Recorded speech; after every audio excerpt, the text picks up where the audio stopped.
ومن هذه من قاعدة أو أصل اللقطة أخذ الشيخ هذا الأصل الموجود، وهو أنه إذا تعذر معرفة الآن من له الحق فإن نجعله كالمعدوم. لو كان الإنسان عنده أموال ما يعرف من هي له ولا يعرف أصحابها الآن، أو يعني حصل تعدي منه وتاب إلى الله عز وجل، ولكن هذه الأموال لا يعرف الآن من هم أصحابها، فماذا يصنع الآن وماذا يفعل؟ يقول يجعل كالمعدوم، يعني غير موجود الآن، ويتصدق به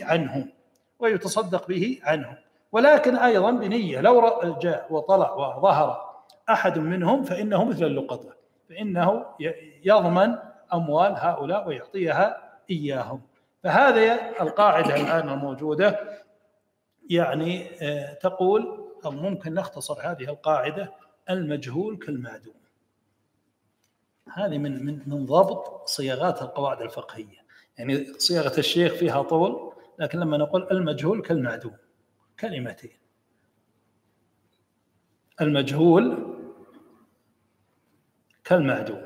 نعم. أحسن الله إليكم. قال رحمه الله تعالى: القاعدة 20: إذا تعذر معرفة من له الحق جعل كالمعدوم. يعني إذا علمنا أن المال ملك للغير ولكن ذلك الغير تعذر علينا معرفته وأيسنا منه جعلناه كالمعدوم، ووجب صرف هذا المال بأنفع الأمور إلى صاحبها وإلى أحق الناس بصرفها إليه.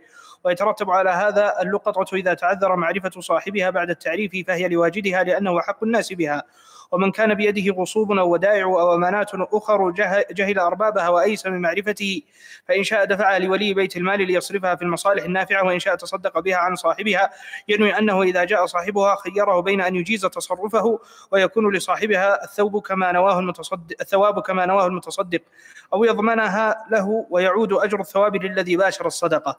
وكذلك الأموال التي بيد السارق أو قطاع الطريق إذا علم أنها للناس وجاهل صرفت للمصالح العامة أو تصدق بها على الفقراء وحلت لمن تصدق عليه بها لأنه أيس من معرفة أربابها فكأنهم معدومون. ومن هذا من مات وليس له وارث معروف فميراثه لبيت المال يصرف في المصالح كلها، ومثل من لم يعرف لها ولي فإنه يجعل كالمعدوم فيزوجها الحاكم. والعكس أيها الإخوة، إذا كان الإنسان أو إذا كان يعرف أصحابها فإنهم لا يجعلون كالمعدوم. وهذا كثير من الناس الآن مثلا أحيانا يسأل وتجد أنه يتصرف بهذه الأموال وهو يعرف أصحابه، لكن يعني يقول أني ما أستطيع وصلها إياهم لسبب أو لآخر، ولا يعرف أحيانا أصحابها الآن، أو يعرف أحيانا الورثة، أو يعرف غيرهم، فيجب عليه أنه يوصل هذه الأموال إلى من يعرفهم، ولا يجوز له أن يتصرف بها بأي حال من الأحوال. يعني وكذلك اللقطة لا يجوز للإنسان أن يتصرف بها قبل أن يسلك بها المسلك الشرعي، وهو تعريفها سنة ويستمر على هذا. يعني وجدت مرة واحد يعني وجد 500 ريال بالسوق، سوق الخضراء، جاء يشري مصاحف من المكتب. ليش؟ قال وجدت 500 ريال وبشري بها مصحف. قلت هذا التصرف لا يجوز. يعني أنت الآن قلت أعلنت؟ قال لا. قلت الآن يعني بينت للناس، رحت أعلنت سويت؟ قال لا ما سويت شيء أبدا. لقيت 500 جاء نشتري مصاحف له. هذا التصرف لا يجوز لأنه لم يسلك الطريق الشرعي الآن الصحيح في هذا الأمر، فيجب عليه أن يعلن بالسوق، سوق الخضار مثلا هذه، ويستمر ويبين ويروح للتجار ويسألهم. يعني ربما يظهر، ربما يرجع واحد ويسأل، يعني ينتظر الإنسان، ما مجرد أنه يجد مبلغ من المال يروح يشتري مصاحف عن صاحب هذا المبلغ الموجود. فمثل هذه التصرفات مع حسن نيته إلا أنه تصرف غير شرعي، يعني تصرف هذا غير صحيح بمثل هذه الأمور. لدينا القاعدة 21 يقول المؤلف رحمه الله: الغرر والميسر محرم في المعاوضات والمغالبات. ما الفرق بين الغرر والميسر أيها الإخوة؟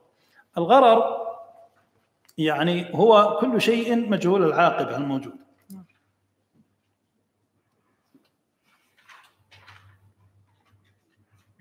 والميسر أيضا هو ضرب من الغرر، هي معاوضات تقوم على كسب مال بلا عوض. يعني الميسر هو يقوم على يعني يدور بين الغنم والغرم، إما أن تكسب وإما أن تخسر. هذا لا يوجد في الشرع. الشرع ما فيه إما أن تكسب وإما أن تخسر موجود. الشرع يعني في كل معاوضة من البيع والشراء وغيرها لازم أنك يعني تقبض شيئا في مقابل شيء، وتأخذ شيئا في مقابل شيء، يعني لا تطلع بلا شيء. عندما يكون هناك أنك تدفع مالك يمكن تحصل شيء يمكن ما تحصل شيء، هذا ميسر. يعني هذا ميسر. مجرد أنك تدفع الآن 10 ريال يمكن يجيك مثلا 100 ريال، يمكن يجيك 1000 ريال كما في بعض المسابقات، يمكن ما يجيك شيء، هذا ميسر. يجب في الشرع إذا دفعت 10 ريال أن تأخذ مقابلها ما يساوي 10 ريال بالضبط، ما يجوز أو ينقص قليلا أو يزيد قليلا، هذا هو ربح التجار من هذا الأمر. لكن كونك تدفع 10 ريال ولا يأتيك شيء أبدا، هذا ميسر. فهو ضرب من ماذا؟ من الغرر، والغرر يكون مجهول العاقبة، وكذلك الميسر هو مجهول العاقبة. هل يحصل لك الآن عوض ولا ما يحصل لك عوض الآن من هذه الأمور ومن هذه الأشياء؟ لكن الغرر أيها الإخوة أوسع من ماذا؟ من الميسر. فكل ميسر غرر وليس كل غرر ماذا؟ ميسر. فالميسر أضيق من ماذا؟ من الغرر، والغرر أوسع. الغرر قد يكون ميسر وقد يكون غير ميسر. يعني مثلا لما مثلا تبيع شيء ما تدري أنت يعني تحوزه ولا ما تحوزه، هذا لا يسمى ميسر، لكنه يسمى ماذا؟ لكنه يسمى غرر. تبيع طيرا في الهواء، تبيع مثلا كما يقول الفقهاء سمكا في الماء، تبيع، هذه كلها تعتبر ماذا؟ هذه كلها تعتبر غرر الآن، وهي مجهولة العاقبة.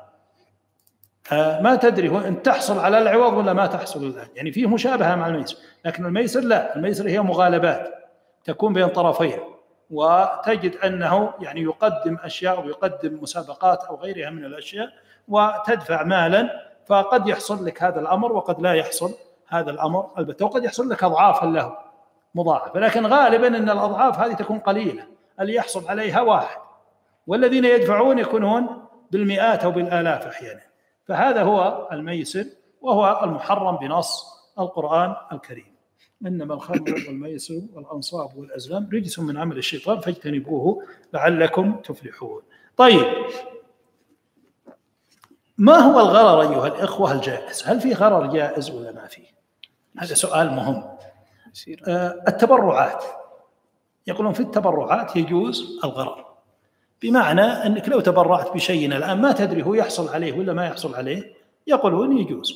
تقول والله مثلا مالي عند فلان نزوي تطلع وترى صدقة في كذا مثلا، فإن استطاع يطلعها واستطاع أنه ما يطلع الآن بهذا الأمر يعني ما في شيء. أن تقول جملي الشارد والغائب ترى الآن متبرع به، اللي يحصل عليه ترى صدقة لكذا مثلا، فهذا الآن يقولون يجوز. فيجوز الغرر في ماذا؟ في التبرعات، لأن ما في عوض، ما في شيء مقابل له.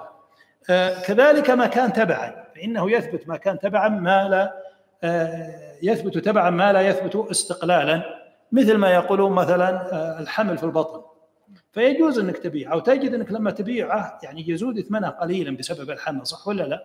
لكنه لا يجوز أنك تفرده بالبيع الآن، أو تبيع هذا الحمل اللي بالبطن ابتداء، لكنه يجوز تبعا. هو يكثر قيمة مثلا الشاة هذه الحامل، لكنها أيضا لا تبيعه أنت من أجل يعني هذا الحمل، أنت بعت الآن الأم لكن جاء الحمل تبعا، فيقولون يجوز إذا كان تبعا. الغرر اليسير في المبيع يقولون يجوز بالاتفاق، ولو أن الشارع يعني اشترط عدم الغرر مطلقا، يقولون لنسد باب البيع، لأنه ما يوجد شيء تشتريه إلا وفيه جزء من الغرر يسير. لابد يعني هذا الكتاب لما تشريه هل تشوف كل صفحة منه؟ لا، تناظر الكتاب وتشريه تجد بعض المرات صفحة بيضة ولا نص صفحة بيضة بسيطة، فأنت بيدل على أنك يعني اشتريت أنت وفيه يعني شيئا لم تطلع عليه أو لم تعرفه. كذلك لما تشتري محركات سيارة هل تطلع على كل محركاتها؟ صعب يعني هذه الأشياء. أيضا يقولون ما ترتب الاطلاع عليه على إتلافه، مثل ماذا؟ مثل البطيخ. الآن لو الآن قلت أنا ما أشتري إلا ما فيها غرر أبد، يعني هذا البطيخ الآن ما تدري، أحيانا تطلع صالحة للأكل وأحيانا تطلع غير صالحة للأكل، إذا معناه فيها غرر، صح ولا؟ لكنه الآن يترتب على الاطلاع عليها إتلافه الآن، وقد تشتري وقد ما تشتري الآن أنت الموجود. فيقولون اللي يترتب عليه إتلافه الآن يعرف بعلامات أو بأمور يعرفها أهل الخبرة فتمشي. يعني مثل ما يقولون اللوز والجوز والأشياء اللي في قشورة هذه ما مأكول في جوفه. نعم، يعني ما أنت بتقعد كل شيء تقعد يعني تطلع عليه وتشوفه من أجل أنك تنفي الغرر عنه 100%، لكنه تعرف من حاله، يعني أهل الخبرة يعرفونه من حاله، من شكله، من من يعني طرق وأساليب يعرفون بها يعني هل هذا أقل شيء يعني فيه حد أدنى من الصلاحية أو غير موجود. فهذه الحالات الخمس تستثنى من الغرر الموجود الذي يحرم. ما هو الميسر المباح؟ الميسر المباح هو الذي يكون في 3 أشياء: في السباق، وفي الرمي،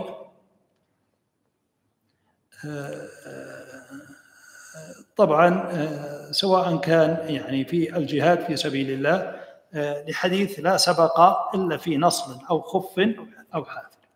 فالسباق الذي يكون بين الإبل أو بين الخيل، أو الرمي. قالوا هذه الذي يثبت بها ماذا؟ هذه التي يثبت بها السباق، وهذه التي أجازوها في المسابقات الموجودة. وبعض العلماء عد هذا الأمر إلى كل ما فيه يعني منفعة أو مصلحة، هذا يقولون بأن مصلحته للجهاد في سبيل الله، وعده بعضهم إلى كل ما فيه من العلم، مثل ما يكون فيه علم أو غيره من الأشياء، مثل رهان أبي بكر الصديق رضي الله عنه يعني في انتصار الروم على فارس. فقالوا بأن هذا الرهان هو في قضايا العلم أو في أمور العلم. بعضهم قال أنه منسوخ في هذا الحديث، وبعضهم قال لا أنه محكم، لكن هذا في جانب وهذا في ماذا؟ في جهة أخرى. فهذه الأشياء التي تكون أو يسمح بها بالعوض، وما سواها يعني لا يكون فيها مأذون بها بعوض. يعني تجوز المسابقات إذا كانت بغير عوض، تجوز المسابقات إذا كانت ألعاب أو غيرها، إذا كانت بلا عوض. إذا كانت بلا عوض فهذه تكون جائزة. بعض الأشياء لا تجوز بعوض ولا بدون. إذن عندنا أشياء تجوز بعوض، وعندنا أشياء تجوز بلا عوض، وعندنا أشياء لا تجوز لا بعوض ولا بغيرها، وهي مثل النرد، يعني ما ورد فيه النهي عنه، مثل النرد والشطرنج وغيرها. فهذه قالوا بأنها لا تجوز لا بعوض ولا بغير عوض، والله أعلم. نعم. أحسن الله إليكم. قال رحمه الله تعالى: القاعدة 21: الغرر والميسر محظور في المعاوضات والمغالبات. وقد قرن الله الميسر للخمر لما فيه من المفاسد الكثيرة، لأنه يوقع العداوة والبغضاء، ويصد عن ذكر الله وعن الصلاة، ويوقع العبد في المكاسب الدنيئة المخالفة للمعقول. وقد نهى صلى الله عليه وسلم عن بيع الغرر، فيدخل في ذلك بيع الآبق والشارد والحمل في البطن والمجهولات التي يجهل تحصيلها أو يجهل مقدارها، وكلها داخلة في الغرر والميسر. ومن هذا الغرر في المشاركات والمساقات والمزارعة، بأن يقول أحدهما للآخر: لك ربح أحد السفرتين أو أحد السلعتين أو أحد العامين ولي الآخر، أو يقول: لك هذا الجانب من الزرع أو الثمر ولي الجانب الآخر. فكل هذا داخل في الغرر والميسر، أو تؤجل الديون إلى آجال مجهولة. وأما الميسر في المغالبات، فكل مغالبة فيها عوض من الطرفين، فإنها من الميسر كالنرد والشطرنج والمغالبات القولية والفعلية. ويستثنى من هذا المسابقة على الخيل والإبل والسهام، فإنها جائزة بل مستحبة لما فيها من الإعانة على الجهاد في سبيل الله. وهل يشترط لذلك محلل كما هو قول كثير من أهل العلم لتخرج عن شبه القمار، أو لا يشترط المحلل كما هو ظاهر الأدلة الشرعية وعمل الصحابة رضي الله عنهم؟ فالصواب جوازه ولو لم يكن محلل، بل ترك المحلل أولى وأقرب للعدل. القاعدة 23 والثالثة هما في موضوع واحد، وهما أن الصلح جائز بالمسلمين إلا صلحا أحل حراما أو حرم حلالا. والصلح أيها الإخوة ما هو؟ يقولون بأنها الفقهاء معاقدة يتوصل بها إلى قطع المنازعة بين متخاصمين، معاقدة يتوصل بها إلى قطع المنازعة بين متخاصمين.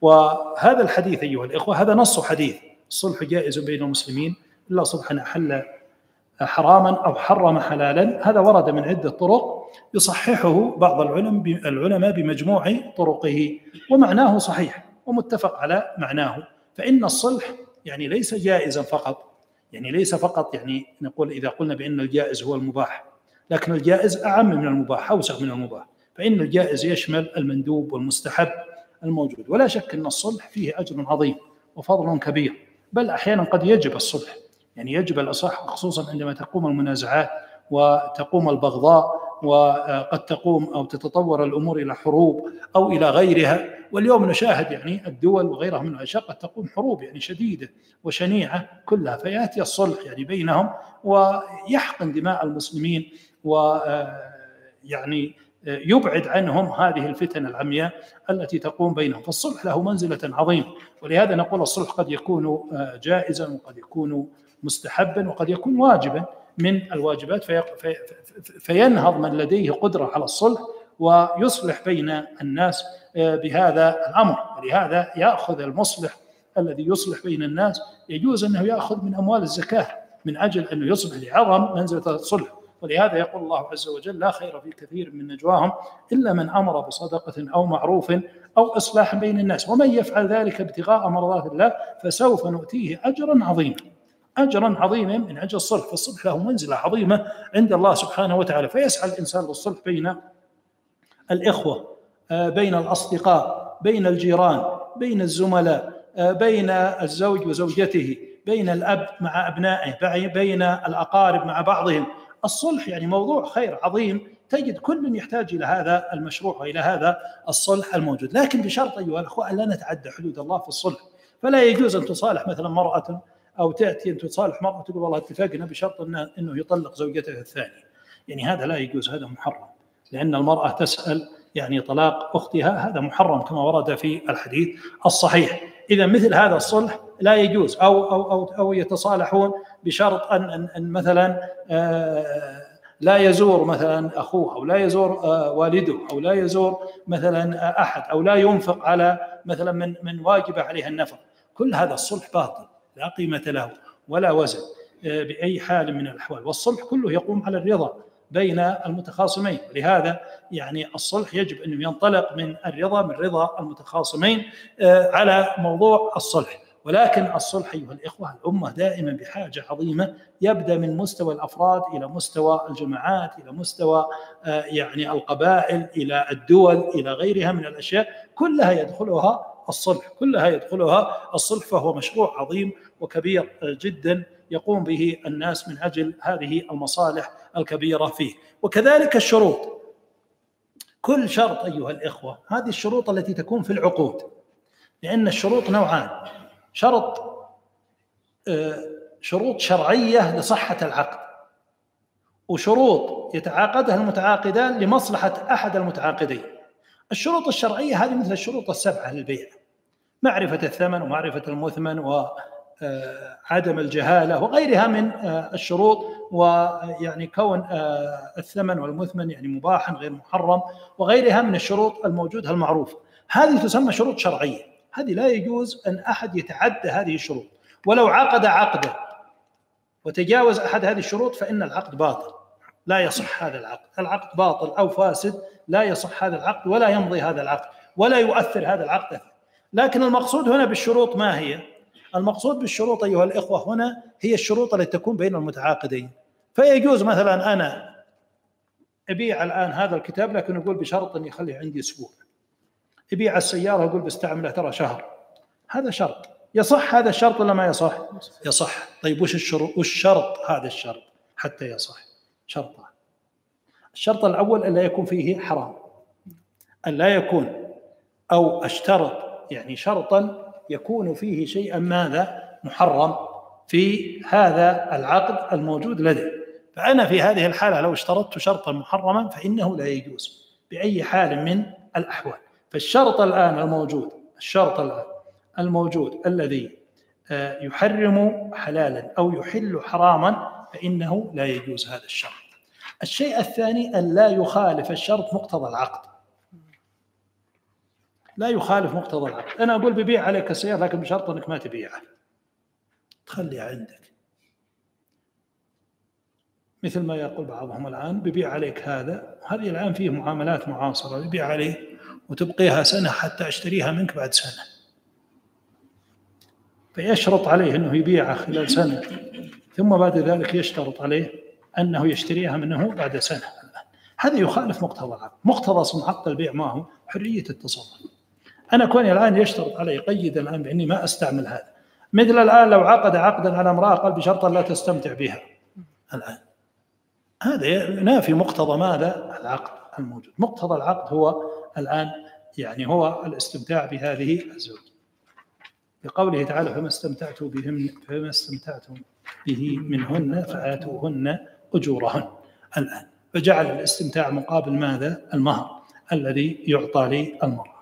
فعندئذ نقول بأن الشروط تجوز بشرطين، الشروط في العقود تجوز بشرطين، بشرط أن لا يحرم حلالا أو يحل حراما، وبشرط الآخر أن لا يخالف ماذا؟ مقتضى العقد. تفضل. أحسن الله إليكم. قال القاعدة 32 الصلح جائز بين المسلمين إلا صلحا حل حراما أو حرم حلالا، والمسلمون على شروطهم إلا شرطا حل حراما أو حرم حلالا. وهذان الأصلان هما لفظ الحديث الذي صححه غير واحد من الأئمة، وما أعظم نفعهما وأكثر فوائدهما. فهذا الحديث يدل على أن جميع أنواع الصلح بين المسلمين جائزة ما لم تدخل أهلها في محرم. فدخل في هذا الصلح في الأموال صلح الإقرار وصلح الإنكار، فمن اعترف لغيره بعين أو دين ثم صالحه عن بعض ذلك فهو في معنى التبرع، وإن صالحه على غيره فهو في معنى البيع وذلك جائز. وكذلك لو صالحه عن حق ثبت له من خيار عيب أو غبن أو تدليس فهو جائز. وكذلك على الصحيح الصلح عن حق شفعة أو خيار شرط لدخوله في هذا العموم ولعدم المحذور الشرعي. وكذا لو صالحه عن دم العمد في النفس أو ما دونها فكله جائز. قال وكذلك لو صالحه عن المجهول من الديون والحقوق بشيء معلوم جاز. ومن هذا مصالحة أحد الزوجين الآخر عن بعض حقوق الزوجية، كأن تصالح زوجها الذي ترى منه الرغبة عنها فتسقط عنه بعض الحقوق ليمسكها، كما قال تعالى وإن امرأة خافت من بعلها نشوزا أو إعراضا فلا جناح عليهما أن يصلح بينهما صلحا والصلح خير. وكذلك الصلح عند المنازعات والمشاجرات بين الناس لقطع النزاع بما يناسب الحال، سواء وقعت بتوسط القاضي وتوسط غيره، فهذه الأمور وما أشبهها جائزة نافعة. وأما مثال الصلح الذي يدخل في محرم كأن يصالح من يقر له بالعبودية أو تقر له بالزوجية وهو كاذب في ذلك، أو يقر له بالعبودية، يقول أنا عبد لفلان وهو كاذب يعني ليس صحيحا، هذا لا يجوز، هذا محرم، يعني يدعي الآن الرق وهو ليس برقيق. أو تقر له بالزوجية، يقول أنا زوجته أو زوجة، ثم من أجل يحتال من أجل أمر معين، ثم بعد ذلك يعني هي أصلا ليست زوجته، فهذا أيضا لا يجوز. نعم. الله عليكم. قال أو يصالح صاحب الحق الذي يجهل مقدار حقه والمدين عالم به فيصالحه ويخفي عنه مقدار ما عليه من الدين، فهذا حرام لا يحل له الصلح ما كان صالح عليه.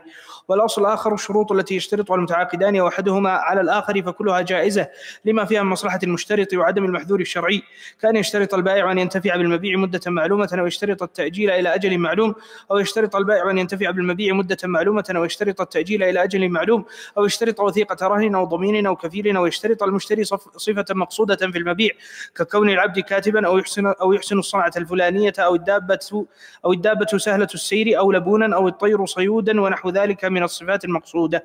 وأما الشرط الذي يدخل في الحرام فمثل شرط البائع للعبد على المشتري إن اعتقه، فالولاء للبائع لمنافاته لقوله صلى الله عليه وسلم إنما الولاء لمن أعتق. ومن الشروط الجائزة شروط الواقفين ويجب اتباعها إذا لم تخالف الشرع، وكذلك الشروط بين الزوجين كأن تشترط المرأة على الزوج دارها أو بلدها أو لا يتزوج ولا يتسر عليها، كما صح عنه صلى الله عليه وسلم إن أحق الشروط أن توفوا به ما استحللتم به الفروج. ومن الشروط المحرمة في النكاح المتعة والتحليل، فهي فاسدة مفسدة للنكاح لأنها تنافيه من أصله، وإن شرط أن لا مهر لها أو لا نفقة أو يقسم لها أكثر من ضرتها أو أقل فيفسد الشرط ولا يفسد النكاح، لأنه لا ينافيه من أصله وإنما ينافي ما يجب فيه من الحقوق. جميل، بارك الله فيك. القاعدة 24 أيها الإخوة، من سبق إلى مباح فهو أحق به من غيره. المباحات أيها الإخوة هي التي لا يوجد لها مالك أو تكون ملكيتها عامة لكل الناس، مثل الآن الحدائق، مثل الطرق، مثل غيرها من الأشياء. الطرق إذا سبقت الآن أنت إلى هذا الطريق فإنه أن تكون أولى به، وإذا سبقت إلى هذه الحديقة فإن تكون أولى به. وكذلك المباحات التي ليس لها مالك، مثل الصيد ومثل الحطب ومثل الماء ومثل الغدران ومثل العبار التي ليس لها مالك في الخلاء وفي غيرها من الأشياء. إذا سبقت إلى هذه الأشياء فإنك تكون أحق، إذا سبقت إلى هذه الأشياء فإنك تكون أحق، لكن هذا إذا لم يتسع. أما إذا اتسع للجميع فإنه يكون الجميع فيه على حد سواء. ولهذا قال الرسول صلى الله عليه وسلم الناس شركاء في ثلاثة، في الكلى والنار والماء. فالناس شركاء في هذه الثلاث. يعني عندما الآن الكلى الآن الموجود، يعني قد تجد الآن كلاء أنت عندما تذهب إلى هذا المكان ترعى به غنمك الآن، أنت لا تملكها الآن، ولا تقول أحد لا يأتي إلى هذا المكان، أنت وغيرك سواء الآن، لأنه يتسع لك ويتسع لغيرك. فأنت لا تملك الآن هذا المقدار بمجرد وصول غنمك إليه. غنمك الآن اللي تملكه أنت مقدار ما وصلت إليه غنم. أما مكان زائدا على غنمك الآن فهذه لا تملكها الآن. وكذلك الماء الآن الذي تصل إليه، هو يعني الذي تصل إليه هذا الماء هو بمقدار ما تستطيع أو تأخذ منه الآن بقدر حاجتك الآن منه، وما زاد فهو ليس ملكك، هو ملك غيرك الآن. فيجوز أن يشترك أكثر من واحد الآن بهذا الغدير، أو يردون على هذا البير أو غيرها من الأشياء عندما تكون تتسع. أما عندما يكون هذا المقدار لا يتسع، لا يكفي إلا لواحد فقط الآن، فإنه في مثل هذه الحال يكون لمن سبق، يعني سواء كان الصيد أو سواء كان الكلى أو سواء كان الماء أو غيرها من الأشياء الموجودة. فمن سبق إلى المباحات وهو حق به. كذلك مقاعد الأسواق الآن والحدائق العامة والطرق وغيرها من الأشياء الموجودة، فالإنسان دائما يعني إذا سبق إلى شيء فهو أحق به من غيره. نعم. أحسن الله إليكم. قال القاعدة 24: من سبق إلى المباحات فهو أحق بها. والمراد بالمباحات هنا ما ليس له مالك محترم، لقوله صلى الله عليه وسلم: من سبق إلى ما لم يسبق إليه مسلم فهو أحق به.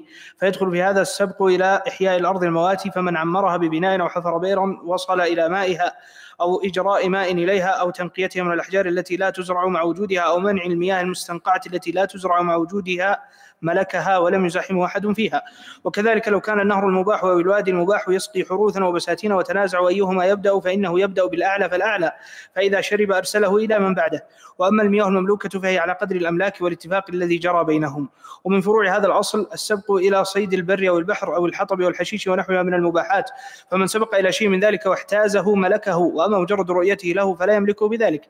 ويدخل في هذا أيضا السبق إلى الأماكن المشتركة، كالسبق إلى الجلوس في المساجد أو الأسواق أو الأوقاف من البيوت ونحوها التي لا تحتاج إلى تقرير ناظر، فالسابق إلى شيء من ذلك أحق به من غيره حتى ينقضي غرضه الذي سبق إليه. وأما الأوقاف التي لها ناظر خاص من الموقوف أو ناظر عام وهو الحاكم للأوقاف التي لا ناظر لها، فيتوقف الانتفاع بها إلى تقرير الناظر لا بمجرد السبق.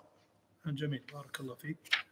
الآن هذا موضوع أيضا مهم جدا، وهي القرعة. وذكر الشيخ بأن القرعة قاعدة إذا جهل المستحق وتعذرت القسمة.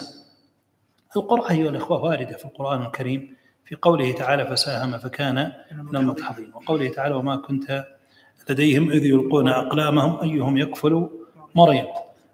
وأيضا وردت عن النبي عليه الصلاة والسلام ب6 أحاديث، ومن ذلك أنه كان عليه الصلاة والسلام إذا خرج يقرع بين نسائه في هذا. ومن هذا أيضا أن يعني رجلا مات وأعتق يعني أعبدا له، فأقرع بينهم النبي، يعني أعتق عبدا وكان له 6 أعبد، فأقرع بينهم النبي عليه الصلاة والسلام، وغيرها من المواطن. وقال أيضا: لو يعلم الناس ما في النداء، ما في الصف الأول والنداء، ثم لم يجدوا إلا أن يستهموا عليه لاستهموا عليه. هذه يعني تثبت شرعية أو أصل ثبوت شرعية القرعة. السؤال الآن المهم أيها الإخوة: متى تثبت القرعة؟ تثبت القرعة في حالتين. الحالة الأول عندما يثبت حقا من غير تمييز، يعني مثلا هو أوصى مثلا، لكن لا نعلم الآن هذه الوصية لمن، فيكون أحيانا فيها ماذا؟ يكون فيها تنازع. عندما يكون فيها التنازع الآن في هذا الحق، والحق مبهم الآن الموجود، مثلا أوصى لمحمد من جيرانه، وفيه جارين كلاهما ماذا؟ محمد، ولا نعلم أيهما الآن محمد هذا، فعندئذ نستعمل ماذا؟ القرعة، لأنه لا يوجد أي دلالة تقتضي الآن التفصيل بين هذين الشخصين والفصل بين هذين الشخصين. إذن نقول الحق عندما يتعذر الآن معرفته بأي حال من الأحوال، كما لو أعتق الإنسان اعتقى الآن عبدا، وهذا العبد لا ندري من هو الآن، فعندئذ يعني نقرع بينهم الآن في هذه الحالة، فإننا لا نعلم الآن من وقع عليه هذا الأمر. كذلك في حال الطلاق، لو طلق الآن وعندها أكثر من زوجة ولكن لا نعلم من هي الزوجة التي طلقها، فإنه يقرع الآن بينهم. هذا في حالة التساوي في الحقوق. الحالة الثانية هي الأخوة في حالة التزاحم على مكان لا يسع الجميع. حالة التزاحم في مكان لا يسع الجميع وهم متساوون، كما لو تزاحم شخصان الآن على الأذان. ولهذا جاء الحديث هنا: لو يعلم الناس ما في الصف الأول وما في النداء في الصف الأول ثم لم يجدوا إلا أن يستهموا عليه لاستهموا عليه. جاء اثنين الآن في مكان واحد في الصف الأول، ما يسع الآن إلا واحد، وهم جو مع بعض وصلوا مع بعض الآن. هنا يعني تشرع القرآن في هذه الحالة الموجودة. اثنين جو الآن بيأذنون، وهذان كلاهما صفاتهم واحدة، ما في واحد متميز بصوته أو له شيء، ولا لو كان في واحد له مرجح شرعي فإننا نقدمه. ولا يجوز في هذه الحالة استعمال القرآن عندما يوجد مثلا مرجح شرعي سواء كان في الأذان أو في الإمامة. ما يجوز أن نقرأ بين اثنين وواحد أقرأ من الآخر في الإمامة، ولا نقرأ بين اثنين في الأذان وواحد أحسن صوتا من الآخر أو أجهر صوتا، فهذا لا يجوز.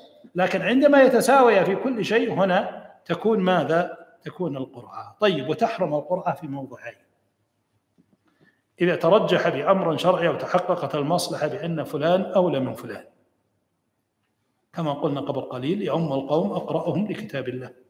فما يجوز أنك تروح تقرأ بين اثنين وعنده مرجح شرعي، هذا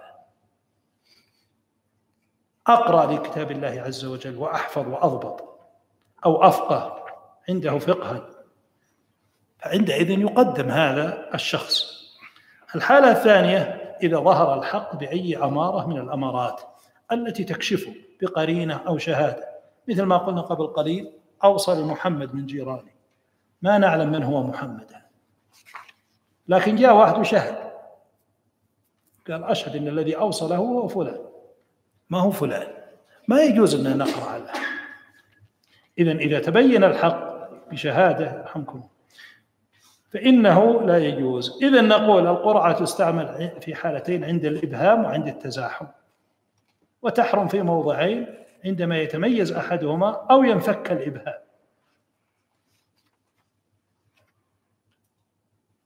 تفضل يا شيخ. أحسن الله إليكم. قال رحمه الله تعالى: القاعدة 25: تشرع القرعة إذا جهل المستحق وتعذرت القسمة. وقد ثبتت القرعة في الكتاب والسنة وفي قول جمهور الأمة. قال تعالى: فساهم فكان من المدحضين، أي المغلوبين. وقال تعالى: وما كنت لديهم إذ يلقون أقلامهم أيهم يكفل مريم، الآية.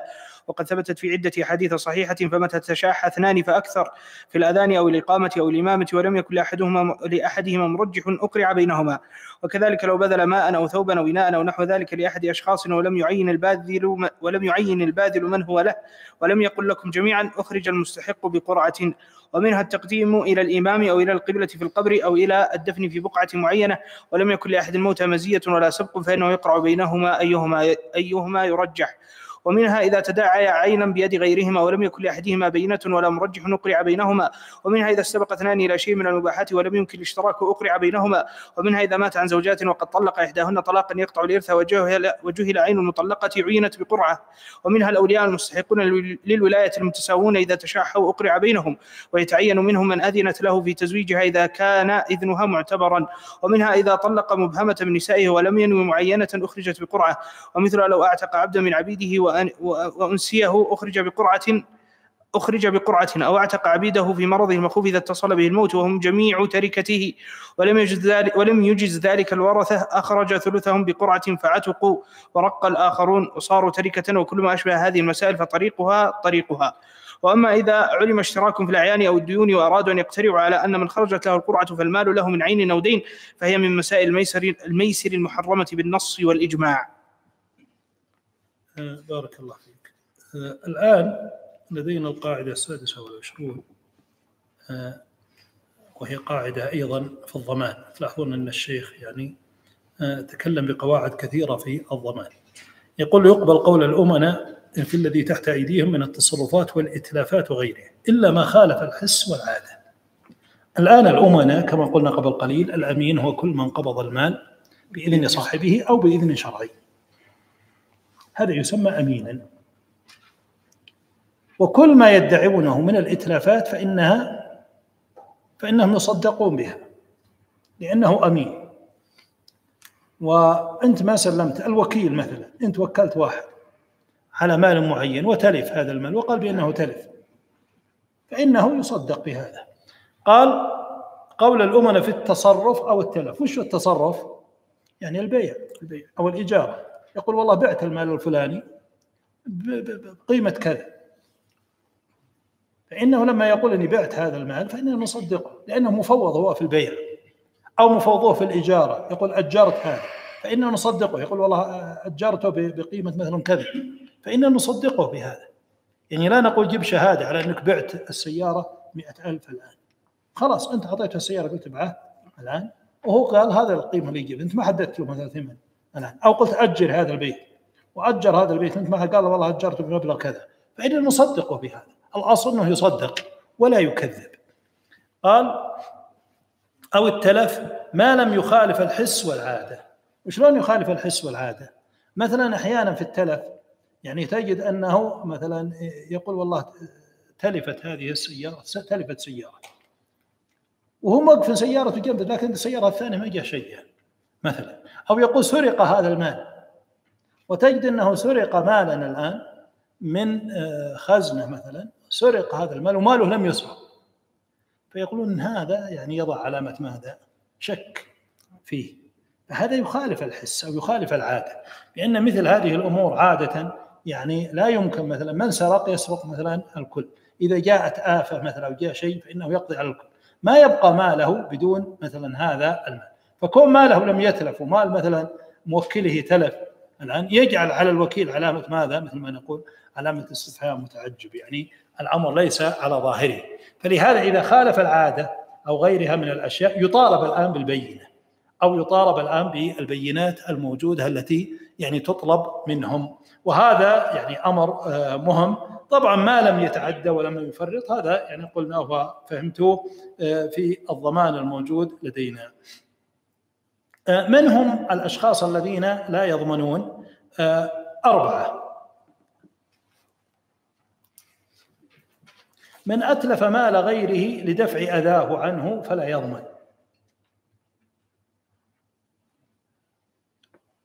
يعني إذا صال عليك الآن بعير، أنت دفعت هذا البعير وذبحته عنك، تضمن ولا ما تضمن؟ ما تضمن. صال عليك الآن يعني هذا الخروف أو هذا الثور أو غيره من الأشياء ودفعته وأنت ذبحته، ضربته بعصا معك ولا بسكين وذبحته، أنت لا تضمن. لكن لو احتجت إلى أكله فإنك تضمن.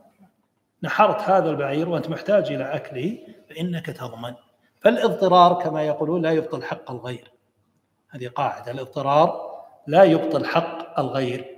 نعم أنت لا تحاسب لكونك أخذته لأنك مضطر إليه، لكن إنك تضمنه. رقم 2 إذن المالك.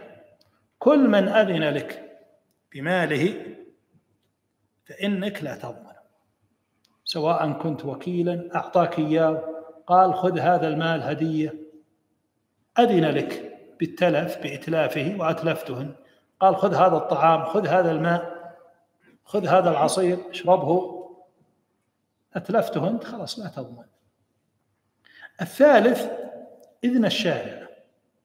إذا الشارع الآن أذن بشيء فإن الإتلاف في هذه الحالة لا يضمن، كما في الحدود الشرعية أو الجلد، إذا جلد وفق الحد الشرعي لم يتعدى فيه وأصابه شيء فإنه لا يضمن. 4 المحسن. إذا أحسن شخص بعمل من الأعمال ثم تسبب هذا العمل بتلف فإنه لا يضمن. قال الله عز وجل ما على المحسنين من سبيل. لو أسعفت أحدا الآن لكنك شلته على غير يعني الطريقة الصحيحة وحصل له تلف، أنت بتسعفه، فإنك لا تضمن الآن في هذه الحال، لأنه ماذا؟ محسن، لأن الشخص ماذا؟ محسن. وأيضا من رأى مال غيره خاف عليه أنه ماذا؟ يتلف، خفت على مال أحد وأخذته سيارة مثلا يبي يجي مثلا الوادي ولا يبي يجي الحريق وشغلتها ومشيت به ثم حصل تلف، أنت الآن تصرفت به، ما هو مصلحك، أنت تصرفت به لمصلحة صاحب المال، أخذت حلاله الآن وأنت أخذ الحلال، بعض الحلال مات، تبي تخرجه مثلا من وادي، الوادي مثلا جاي الآن أتلف شيئا من المال وهو مع كلام، ما تضمن. ليش؟ لأنك محسن، وما على المحسنين من سبيل، وما على المحسنين من سبيل. تفضل يا شيخ. صلى الله عليكم. قال رحمه الله تعالى: القاعدة 26: يقبل قول الأمناء في الذي تحت أيديهم من التصرفات والإتلافات وغيرها إلا ما خالف الحس والعادة. وهذه قاعدة نافعة لكثير الاختلاف بين الملاك وبين الأمناء في متعلقات الأمانات، وأهل الأموال والحقوق ائتمنوهم عليها وفوضوهم على التصرفات المتعلقة بها، فإذا اختلفوا في شيء من ذلك كان القول قول الأمين لأن صاحبه ائتمنه ونزله منزلة نفسه، فإذا ادعى تلفا أو تصرفا معينا وخالفه صاحب المال فالقول قول الأمين، إلا إذا خالف المعتاد وكذبه الحس، لأن كل دعوة يكذبها الحس فقول مدعيها غير مقبول. ولذلك يقبل قول الشريك والمضارب في الربح والخسارة وما اشتراه لنفسه أو للمضاربة والشركة، ويقبل قوله إنه باعه نسيئة أو بالنقد الفلاني أو بهذا المقدار، وفي الشروط والوثائق المتعلقة به، ويقبل إقراره على ما في يده من الإقرارات الداخلة فيما فوض له فيه، وكذلك الوكيل والوصي وناظر الوقف والولي على اليتيم والمجنون والسفيه وما أشبه ذلك. بارك الله فيك. عندنا القاعدة 27 فرق الشيخ هنا بين ترك المأمور وبين فعل المحظور جهلا ونسيانا. المسقطات أيها الإخوة، مسقطات الإثم 3: الجهل والإكراه والنسيان، وهذا ورد في حديث صحيح: إن الله تجاوز عن أمتي الخطأ والنسيان وما استكرهوا عليه. فهذه تسمى المسقطات، مسقطات الإثم. لكن هل يسقط مع الإثم يسقط التكليف أو لا يسقط؟ إن كان الشيء أمرا فيقولون بأنه لا يسقط، الأصل أنه يبقى في ذمة المكلف حتى يستطيع القيام به. فلو نسي الإنسان الصلاة فإنه يجب أن يصليها، من نام عن صلاة أو نسيها فليصليها إذا ذكرها، لا كفارة لها إلا ذلك. من نسي زكاة مال فإنه متى ما تذكر حتى لو سنوات طويلة يجب عليه أن يزكي. من نسي أيام القضاء التي عليه فإنه يجب عليه أن يتحرى هذه الأيام التي أفطر بها ويقضيها، وهكذا. من جهل، يعني تجد بعض النساء الآن تجهل أنها قد تبلغ وهي عمرها 10 سنوات ولا تصوم رمضان وهي بالغ، تجد أنها أعرف نساء مر عليه رمضان ورمضانين وثلاثة. طبعا هذا عن جهل، لكن هذا الجهل لا يسقط من ذمتها، يجب عليها أن تقضي هذه الرمضانات التي لم تصمها عن الموجب. فهنا هذا في ماذا؟ في فعل المأمورات التي في ذمة المكلف. وعما في ترك المنهيات فالشيخ كما يقول الآن هنا فإنها تسقط بالنسيان والجهل والإكراه. فلو الآن يعني شخص الآن صلى وهو ناس نجاسة عليه وتذكر بعد الصلاة، فيقول لا يلزمه الآن في هذه الحال ماذا؟ الإعادة، بخلاف لو نسي الوضوء فإنه يلزمه ماذا؟ الإعادة. الوضوء مأمور، وترك النجاسة يعني تخلص من منه، فعندئذ يجب على الإنسان إذا ترك الوضوء أن يعيد الصلاة. ومن ذلك الآن المسح على الخفين وتجاوز مثلا المدة، وبعضهم الآن تتجاوز المدة يوم وليلة وينسى ويستمر يمسح الآن أكثر من هذا، فتجده يسأل يقول هل الآن ما حكم الصلاة إذا تجاوز المسح يعني يوم وليلة الآن في هذه الحالات؟ فهو في حكم من لم يتوضأ، في حكم من لم يتوضأ في هذه الحالة، فيجب عليه أن يأتي بهذا الأمر. وكذلك في الناس، يعني من أكل أو شرب وهو ناسي فإنه لا يجب عليه القضاء، لقوله صلى الله عليه وسلم من أكل أو شرب ناسيا فليتم صومه فإنما أطعمه الله وأسقاه.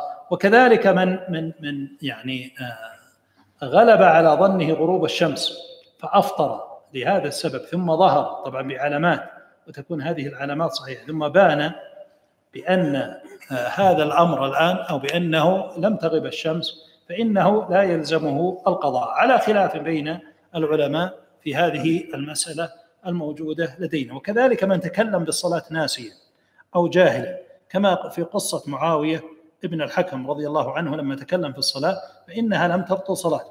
وكذلك في قصة الرجل الذي لم يحسن صلاته وأتى إلى النبي صلى الله عليه وسلم عدة مرات وهو لم يحسن الصلاة، لم يأمره الرسول صلى الله عليه وسلم بأن يقضي الصلوات السابقة. وفي كل مرة يعني واضح أن هذا الرجل كان يصلي وقتا طويلا وهو على جهله الآن، لكن لكونه جاهلا النبي عليه الصلاة والسلام لم يأمره بالصلاة.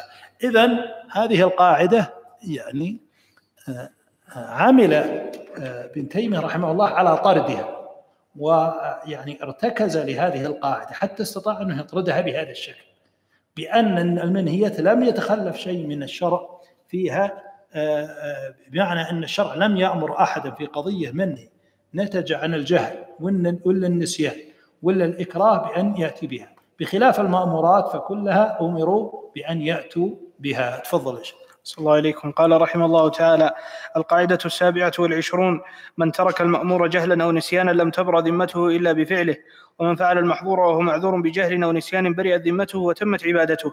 وهذا الفرق بين ترك المأمور وفعل المحظور في حق المعذور بجهل أو نسيان ثابت بالسنة، والصحيح طرده في جميع المسائل من دون استثناء، كما اختار ذلك شيخ الإسلام وغيره من أهل العلم. والمشهور من مذهب الإمام أحمد فيه تفصيل، ولكن طرده أولى وأقرب إلى أصول الشريعة، فمن ذلك من نسي أو جهل وصلى وهو محدث أو تارك لركن كالطمأنينة فعليه الإعادة، ومن صلى على بدنه أو ثوبه نجاسة لا يعلمها فلا إعادة عليه، ومن ترك نية الصيام لم يصح صومه، فإن صام ونوى لكنه نسي فأكل أو شرب فصيامه صحيح. وكذا لو جهل بأن لم يعلم طلوع الفجر ثم تبين له طلوعه قبل أن يأكل ويشرب، أو أكل وشرب ظانا غروب الشمس فتبين أنها لم تغرب، فالصحيح أن الجاهل حاله حال الناس. ولو ترك شيئا من واجبات الحج جهلا أو نسيانا فعليه دم، لأنه ترك مأمورا، وإن غطى الرجل رأسه وهو محرم، أو لبس المخيط، أو تطيب المحرم، ونحو ذلك من المحظورات ناسيا أو جاهلا فلا شيء عليه. طبعا ذكرت لكم قبل قليل مسألة الصوم، والصوم حقيقة يعني الأسئلة فيه كثيرة تقع، لكن الصوم ينتبه أيها الإخوة لموضوع التفريط وعدم التفريط. فإن كان الإنسان مفرطا فإنه يجب عليه القضاء، أما إن كان الإنسان لا غير مفرط فعلا اعتمد على علامات وأشياء بمثلها يحصل الغروب، فعندئذ يعني لا يكون عليه أو لا يكون القضاء عليه في هذه الحالة. فرق بين إنسان مفرط وبين إنسان يعني لم يفرط في هذا الأمر. بعضهم يعني على الجوال، والجوال يصير ناسي ومركبه على منطقة أخرى، ومجرد أنه يؤذن الجوال تجد أنه يفطر، هذا خطأ، هذا مفرط. أنا عده اللي يفطر على الجوال مفرط. هي صحيح يعني اللي يفطر على الجوال مفرط، يفطر على الأذان اللي عندك الآن موجود. بعض الناس مجرد أنه يسمع أي صوت حتى لو صوت يعني وغد ولا بزر يفطر على طول. اصبر شوي، يعني تأنى شوي حتى يعني تسمع الأذان، تسمع أكثر من مؤذن أذن الآن، تسمع يعني فعلا الأذان. إذن يفرق بين من يفرط وبين ماذا من لا يفرط في هذه الأشياء. هنا قاعدة يعني عظيمة، وهي أن البدل يقول مقام المبدل. البدل يقول مقام ماذا؟ المبدل. هذه القاعدة أيها الإخوة هي من رحمة الله عز وجل بنا حتى لا تضيع علينا الأجور. فكل شيء أحيانا يعني يفوت تجد أن الشارع الحكيم وضع له بدلا، هذا البدل يقوم مقام الأصل. فمثلا الوضوء، لما نفقد الماء تنتقل للتيمم، وهذه الفضائل فيه خلاف بين العلماء، هل الفضائل تنتقل للتيمم؟ فضائل الوضوء العظيمة هل تنتقل للتيمم أو لا تنتقل؟ الظاهر والله أعلم أنها ماذا؟ أنها تنتقل. الظاهر والله أعلم أنها تنتقل، ولذلك البدل يأخذ حكم المبدل، يأخذ حكم البدل، يأخذ حكمه. وأيضا يدل على هذا قوله عليه الصلاة والسلام: من مرض أو سافر كتب له ما كان يعمل صحيحا مقيما. هذا وش يا جماعة؟ وش علاقة هذا الحديث بالبدل؟ علاقة هذا الحديث بالبدل أيها الإخوة أن الإنسان إذا اجتهد ولم يحصل الأصل فإنه يكتب له البدل. كذلك المسافر بكونه الآن مجتهدا وكان يعني محافظا على النوافل، محافظا مثل الصيام النافلة، ومحافظا على قراءة القرآن، لكن في السفر قطعه من هذه الأشياء بغير اختياره، فإنه يكتب له ما كان يعمل مقيما صحيح، وهذا من فضل الله. والظاهر أن البدل يثبت له حكم المبدل من حيث الحكم ومن حيث ماذا؟ الفضل، من حيث الحكم ومن حيث الفضل. ولهذا لا ينتقل الإنسان للبدل حتى يتعذر الأصل، لا ينتقل الإنسان للبدل حتى يتعذر الأصل، ولا يجوز للإنسان أن ينتقل للبدل والأصل موجود، فلا يتيمم الإنسان والماء موجود. ولكن تجد الأمر عند بعض الأماكن وفي بعض البوادي أو غيرها متوسعين في موضوع ماذا؟ التيمم، أو يسمونها العفور، يعني يتعفر مباشرة على أي سبب مهما كان هذا السبب، حتى لو تنخفض درجة البرودة شوي يعني أو الحرارة شوي، يكون برد شوي، تجد أنه ما يتوضأ مباشرة، يعني يذهب ويتيمم ويترك الوضوء. والصحيح حتى يعجز الإنسان ولا يستطيع، أو قد يسبب له مرضا يعني من الأمراض التي يغلب على الظن أنه فعلا يسبب هذا المرض، ما يكون متوهما، لأن التوهم أيها الإخوة غير معتبر في الأحكام، والشك أيضا غير معتبر، فالشك والتوهم غير معتبر. لكن من غلب على ظني أنه سيؤثر عليه هذا الماء أو يغتسل في يوم برد وقد يؤثر عليه هذا الغسل، نعم ينتقل في هذه الحال. لقوله تعالى: وإن كنتم مرضى أو على سفر فلم تجدوا ماء. فعندما يكون الماء يسبب ضررا أو أثرا فهو في حكم المعدوم، في هذه الحالات. تفضل يا شيخ. صلى الله عليكم. قال رحمه الله تعالى: القاعدة 28: يقوم البدل مقام المبدل ولكن لا يصار إليه إلا إذا تعذر الأصل. قال الله تعالى بعدما أوجب الطهارة بالماء: فلم تجدوا ماء فتيمموا صعيدا طيبا فامسحوا بوجوهكم وأيديكم منه، فأقام التيمم عند العدم للماء أو عند الضرر باستعماله مقام الماء، فدل على أنه يستباح به ما يستباح بالماء من العبادات وغيرها، وأنه يقوم مقامه في كل شيء، وفي بعض ذلك خلاف. ومنها إبدال الأضاحي والهدي بخير منه يجوز ويقوم البدل فيه مقام المبدل، وكذلك الوقف إذا جاز بيعه وإبداله عند الضرورة قام بدله مقامه في أموره كلها. بارك الله فيك. عندنا القاعدة 29: يجب تقييد اللفظ بملحقاته من وصف أو شرط أو استثناء أو غيره. دائما أيها الإخوة الألفاظ لا نأخذ مبتدأها وإنما نأخذ انتهاها.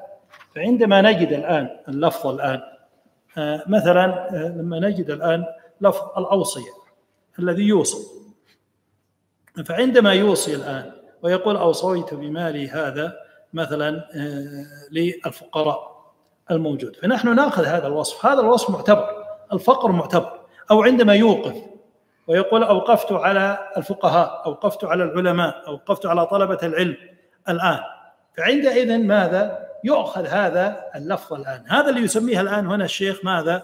يقول الوصف.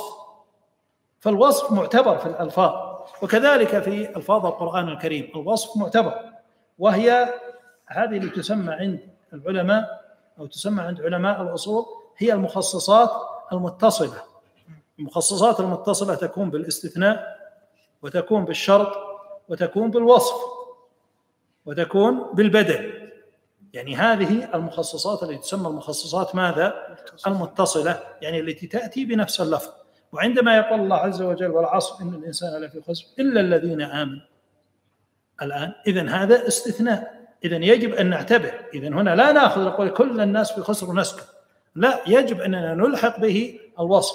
وكذلك في ألفاظ الواقفين وفي ألفاظ الموصين وفي ألفاظ العاقدين عموما. لما يكون عقد بين طرفين لازم نقرأ هذا العقد بكماله بما فيه من أوصاف وبما فيه من مستثنيات وبما فيه من شروط. فمثلا لما يشرط مثلا أو يستثني مثلا الموقف، يقول مثلا هذا وقف على أهل بلدي إلا الفساق منهم مثلا. هذا عندئذ نخرج، يعني لازم أنك تخرج الآن هذا الاستثناء الموجود، وكذلك الاستثناءات الشرعية الموجودة، وكذلك الشرط.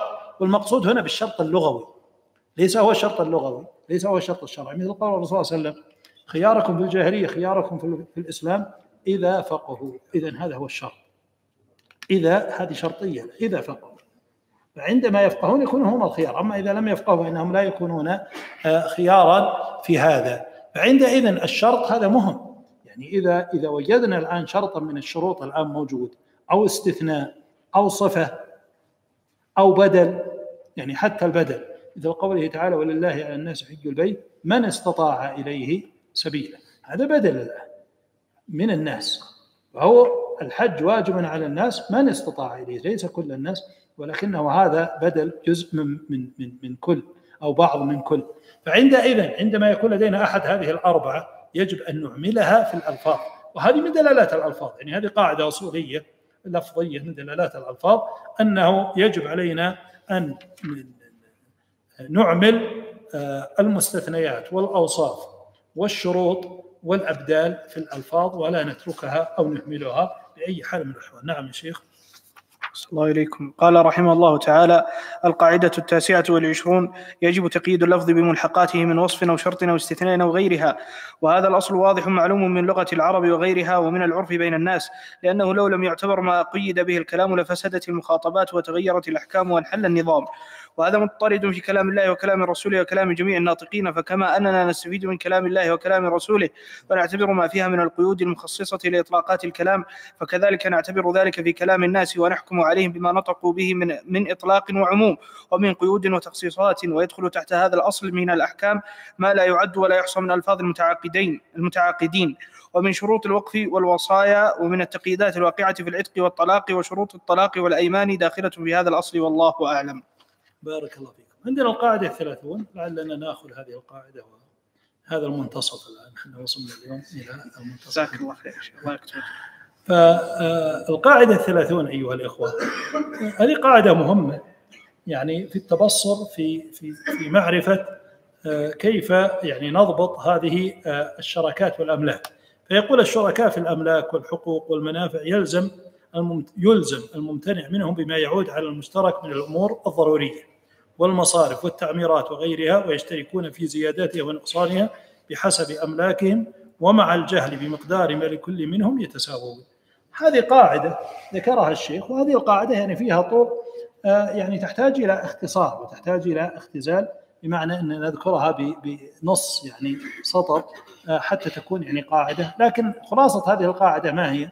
نقول بأن يعني الشركاء والأصل في الشركة الأصل في الشركة التساوي في الحقوق والواجبات. لو صغناه بهذا الشكل، الشركة الأصل فيها التساوي في الحقوق وماذا؟ والواجبات. فهنا هذا هو الأصل، يعني أننا نساوي. ما المقصود بالمساواة أن يكون مثل بعض؟ لا، بحسب نسبه، بحسب نسبه. فما زاد في هذه الشركة فإنها تزود لهم جميعا، وما نقص من هذه الشركة فإنها تنقص عليهم ماذا؟ جميعا.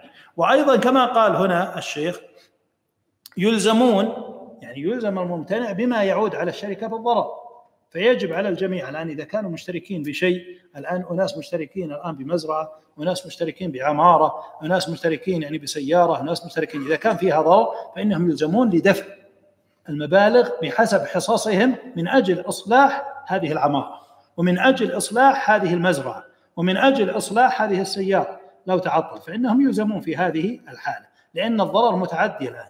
لو كان ملكك أنت وحدك ما تلزم، صح ولا لا؟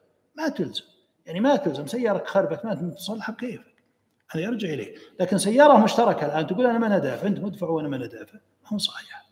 هذا يلزم الآن، لأنك الآن هذا مقتضى قبولك بهذه الشركة. كونك قبلت أنك تدخل الآن شريكا، فإنه يجب عليك الآن أن لا تلحق بشركائك الضرر الآن الموجود. قال أخيرا ومع الجهل بمقدار ما لكل منهم يتساوون. وش معنى هذا؟ يعني الآن ما ندري الآن كل واحد كم له حصة من هذه الشركة.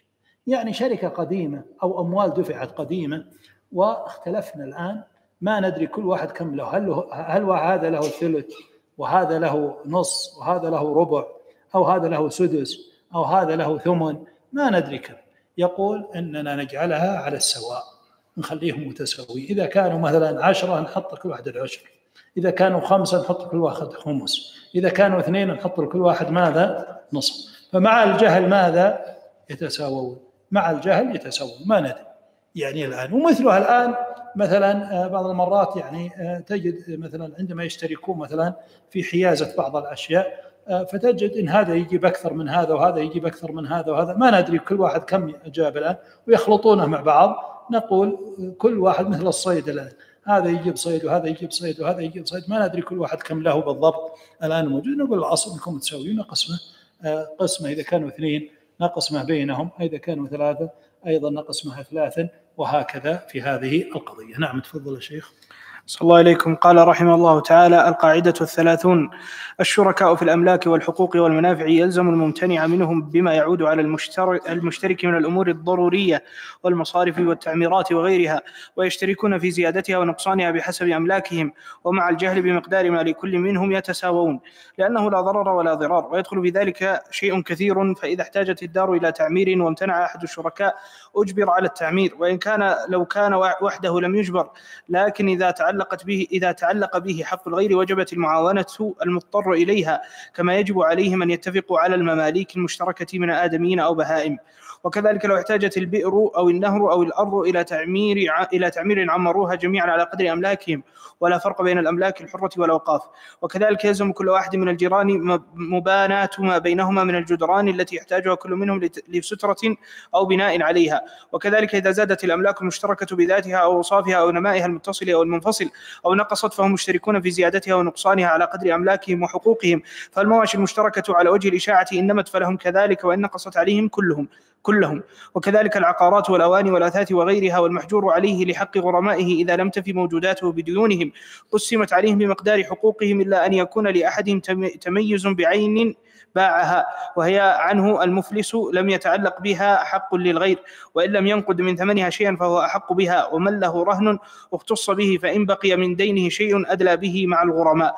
وكذلك العول في الفرائض والرد فالعول تنقص به الفروض كلها، كل على قدر ما يستحق، والرد تزيد به الفروض كل له من الزيادة بقدر فرضه، كما هو مفصل في علم المواريث.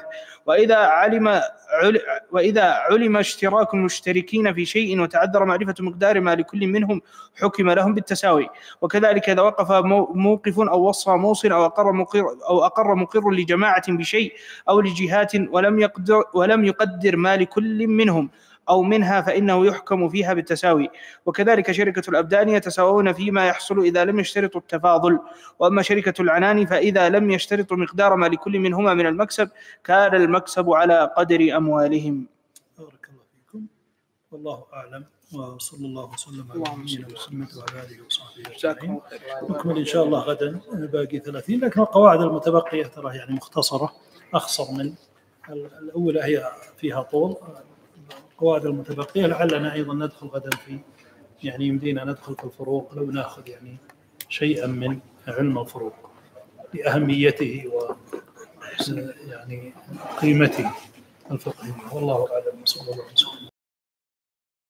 جمعية الدعوة والإرشاد وتوعية الجاليات بأبها، بالدعوة نحيا.